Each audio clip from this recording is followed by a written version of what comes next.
Monsieur Twagiramungu, bonjour. Bonjour. Vous avez été Premier ministre du Rwanda et aujourd'hui vous êtes dans une manifestation des opposants suite à la présence de Kagame à Bruxelles. À quoi est due votre décision de venir ici?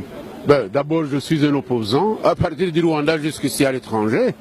Ça, c'est un. Deuxièmement, je ne peux pas m'asseoir chez moi quand il y a quelqu'un qui est protégé, je dis bien protégé par la communauté internationale, malgré les crimes qu'il a commis et malgré le fait que monsieur ne veut pas la démocratie ni nous accorder la liberté de rentrer chez nous.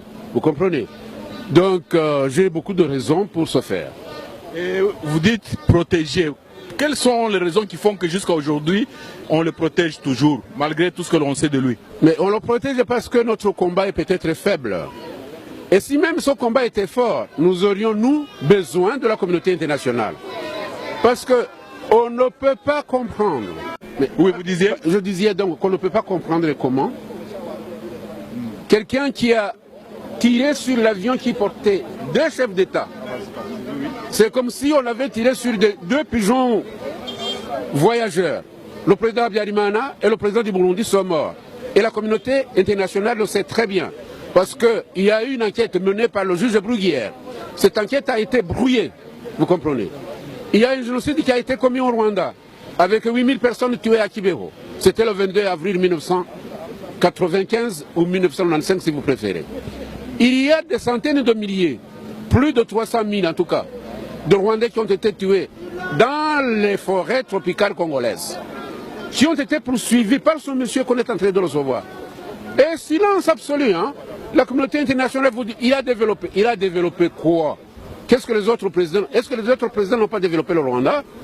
Qu'est-ce qu'il a développé jusqu'à échanger les génocides commis par ce monsieur-là, les échanger contre notre liberté? Ça, nous ne sommes pas d'accord. Voici une raison fondamentale pour moi de venir ici et manifester. Et dans le milieu des manifestations, je vois aussi des Congolais. Et vous trouvez que c'est normal qu'ils viennent aussi manifester contre Kagame? Mais pourquoi? Les Congolais, ils auraient plus de raison qu'un autre Africain, en tout cas, de la région du Grand Lac. Pourquoi? Le Congo a été maintes fois menacé par le régime de Kagame et Kagame en personne. Pourquoi? Parce que Kagame est soutenu par des forces souterraines qui veulent continuer à exploiter la richesse du Congo. Kagame a assassiné même, on le dit bien, le président Kabila, le père de Kabila, Joseph. Et ils ont placé Kabila, Joseph au pouvoir. Vous pouvez vous comprendre ça? Monsieur Kabila, Joseph est au pouvoir, il gouverne pour le compte du président Kagame et il gouverne par d'autres forces souterraines aussi qui le soutiennent. Donc les Congolais, ils ont pratiquement raison de venir manifester contre le régime de Kagame et Kagame lui-même. Et comment pensez-vous, et le Congo et le Rwanda, ils pourraient s'en sortir comment dans cette situation avec ces dictateurs inamovibles? Mais les dictateurs inamovibles sont soutenus par la communauté internationale.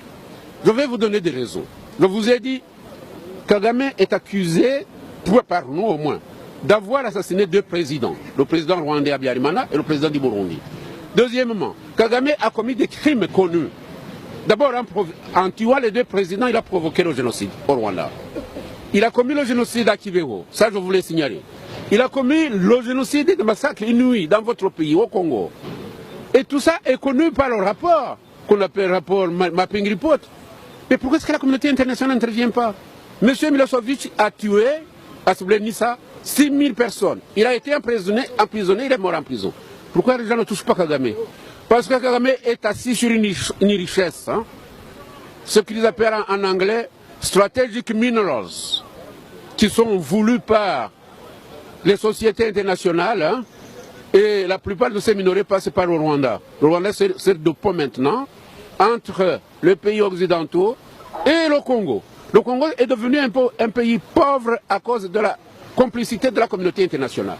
Il ne faut pas nous mentir. Nous voulons la liberté, la démocratie par vous, en soutenant des tueurs qui sont dictateurs en même temps. Merci beaucoup, monsieur le Président.